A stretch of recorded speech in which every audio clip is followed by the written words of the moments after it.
Meus queridos, sejam muito bem-vindos, amigos do nosso grupo aí, amigos da Escola de Contabilidade e demais grupos das redes sociais.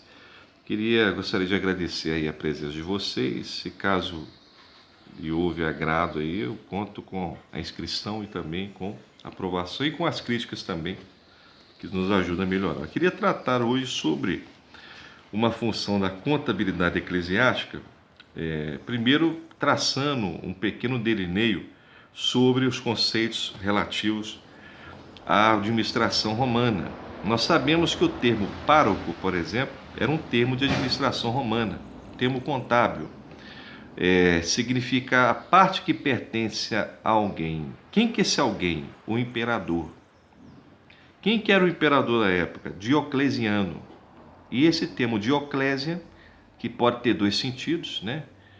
Ele pode ser diocese, que é parte de Deus, ou pode ser a derivação indireta da própria palavra. Dioclésia é o que gerou a diocese. Então, os termos, quando houve o reinado franco mundial cosmopolitano de Carlos Magno, os termos da administração romana, de alguma maneira, foram aproveitados não só pela contabilidade, mas também, aliás, pelo aprimoramento da contabilidade, mas especialmente pela gestão pública dele.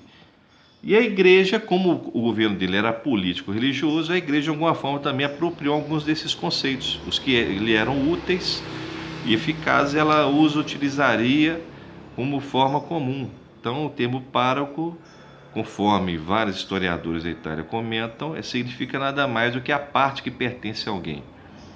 E aí você tinha, de alguma forma, os auditores, que tinham termos gerais, né, os vescovi, que seria nada mais nada menos que os bispos. E você tinha aqueles vigias, os vicários, e que tinham partes de patrimônio que faziam a gestão, ao mesmo tempo tentariam salvar as almas. Então você tinha a administração das paróquias, parte que pertence a alguém.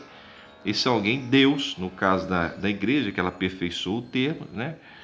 E a parte maior de Deus, que seria do patrimônio humano, seria a diocese.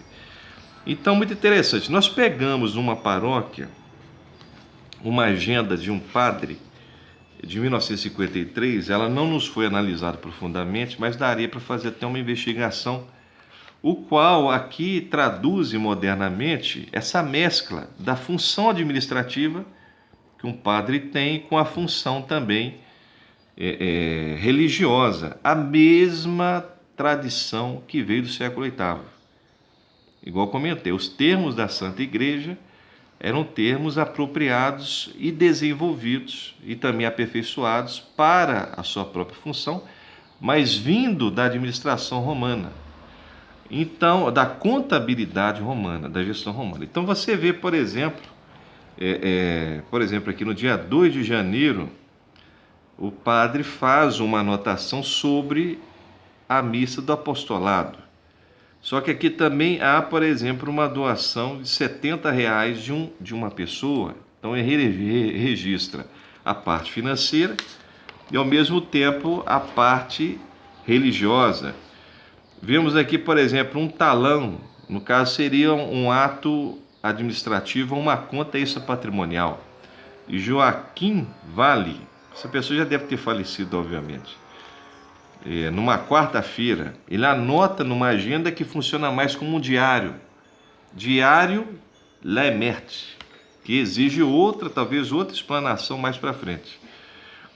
Por exemplo, quando nós vamos mais para frente, no mês de maio, há anotações, que o mês de maio é o mês de Nossa Senhora, totalmente religiosas.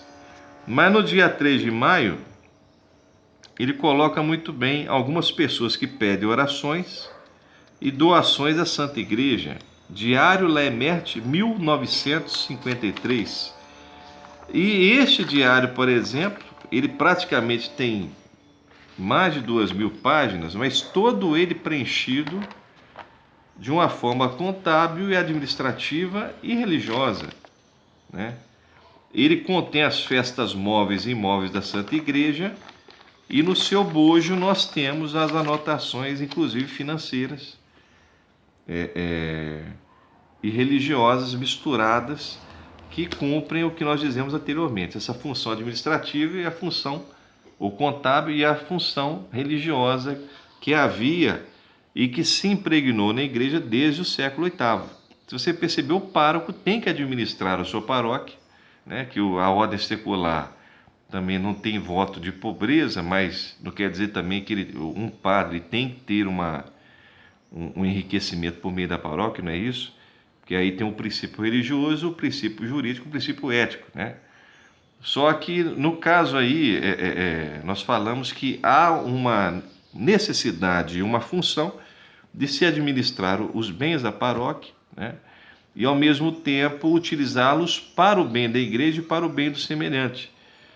E ao mesmo tempo a função do padre, não só como um profissional, entre aspas, da igreja, mas também como uma pessoa da sociedade que busca por meio do seu trabalho a salvação das almas. Então aqui uma prévia informação, depois iremos tentar falar alguma coisa mais em outras oportunidades sobre essa função contábil da Santa Igreja e também das paróquias e um pouco de contabilidade eclesiástica, que praticamente não há nada explicado sobre o assunto. Forte abraço.